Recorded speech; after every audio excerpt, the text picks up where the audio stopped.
Tebrikler, tebrikler. Büyük kız olsun. Tebrikler. Yo, yo.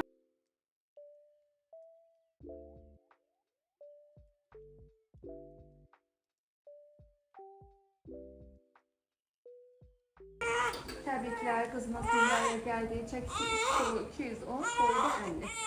Tebrik ederim. Gözümüz aydın olsun. Prenses Alina kızımız oldu dünyaya 5 yıldan sonra. Allah hamısını kısmet eylesin isteyenlere. Biz de bir gün çok hoş baktık, sevinirik. Uy maşallah, maşallah. Bunun halına zadına. Allah saklasın. Çok Tebrikler. Sağ olun, doktor, çok sağ olun. Çok şükür bugünü de gördüm. Sağ olun. Allah halına bakayım bunu. Tebrik ederim beni anlamıyorsunuz. Çok sağ olsun. Bir kız olsun. Sağ olun. Tebrik ederim. Gözümüz aydın olsun.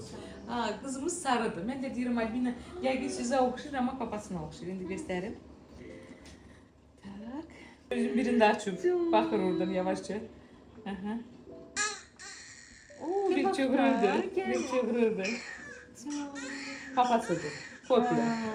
Kopya papasıdır benim. Ben görmemiştim, belki gördüm. Böyle fikir vermemiştim. Şimdi baktım. Oğlan mamasına oxşuyub da Aha. kafasına. 3 kilo 215. Maşallah, Böyle maşallah. sapsarı. Gördün saçları. Ha, deyəsən mənim qızım kimi bu da rıj olacaq. Aha, rıcım kaydan takıyor. Tak Albina çıkıyla hem de Albina ile. Ayo. Albina gülür. Her şey yaxşı. Şükür Allaha, çox şükür Allaha. Görsüz ne çok bilmişti. Bir gözünü açıp bakır. Ya buna bax elə.